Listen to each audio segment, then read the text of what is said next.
नमस्कार, आप live cities देख रहे हैं। मैं हूं गरिमा भारती।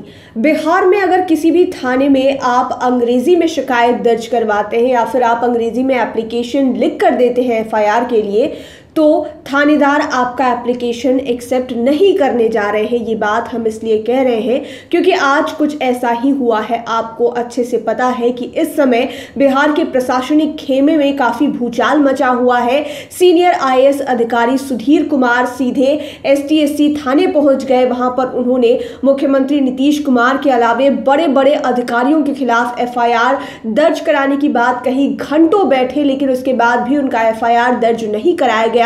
और कारण क्या था? कारण ये था कि एप्लीकेशन अंग्रेजी में लिखी हुई थी। इस बात को खुद आईएएस सुधीर कुमार बता रहे हैं, वो आप सुनिए। अच्छा, एफआईआर क्यों नहीं लिया गया?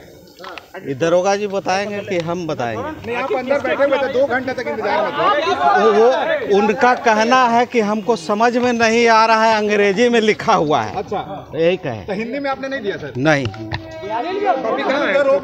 कॉपी कैसे देंगे? एफआईआर ही नहीं हुआ। किस पे है सर? सब पे है, नीचे से ऊपर।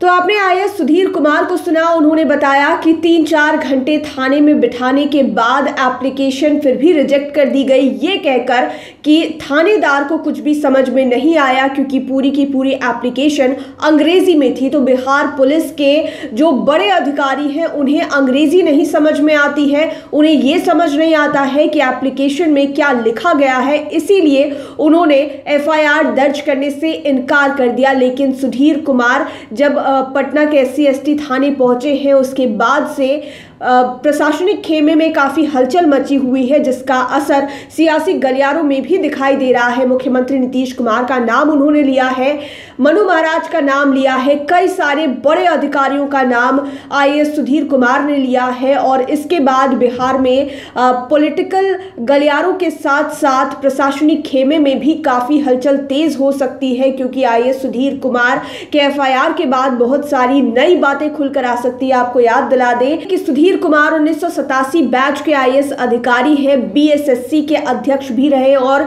बीएसएससी के पेपर लीक मामले में उनकी गिरफ्तारी भी हुई थी। इसके बाद से ही ये पूरा मामला खुला है और सुधीर कुमार अपने पर आ गए हैं और वे अलग अलग लोगों की पोल खोलना चाहते हैं। इसी को लेकर आज वो SC/ST थाने पहुंचे, जहां घंटों इंतजार उन्हें कराया गया। एफआईआर दर्ज करने से इनकार इसलिए कर दिया गया क्योंकि वहां पर जो थानेदार है उन्हें समझ में नहीं आया कि आखिरकार एप्लीकेशन के भीतर अंग्रेजी में क्या कुछ लिखा गया है। काफी शर्मनाक बात है। पढ़ लिख कर अच्छे पोस्ट पर जाते हैं, थानेदार के पद पर जाते हैं, लेकिन उसके बाद भी एक छोटी सी चीज समझ में नहीं आना पूरे बिहार के लिए बहुत ही शर्म की बात है। क्योंकि अगर कोई आईएएस अधिकारी अपने ओर से शिकायत दर्ज कराने गया है, उसने अंग्रेजी में अगर एप्लीकेशन लिखा है, उधर से यानी कि पुलिस की तरफ से ये बोलकर एप्लीकेशन रिजेक्ट कर दिया जाए कि एप्लीकेशन अंग्रेजी में है, हमें समझ में नहीं आया कि आखिरकार इस एप्लीकेशन में क्या लिखा गया है, ये बहुत ही शर्म की बात है। अब देखने वाली बात ये होगी कि आईएएस सुधीर कुमार का मसला आगे और कितना जाता है, एफआईआर कब तक दर्ज कराई जाती है और एफआईआर में जिन जिन लोगों का नाम लिया है सुधीर कुमार ने, आपने खुद सुना कि उन्होंने मुख्यमंत्री नीतीश कुमार का नाम लिया है, डीआईजी मनु महाराज का नाम लिया है और कई सारे ऐसे बड़े अधिकारियों का नाम लिया है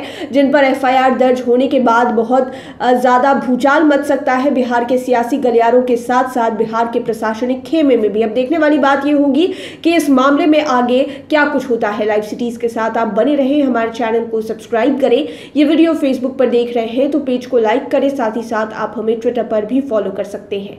धन्यवाद।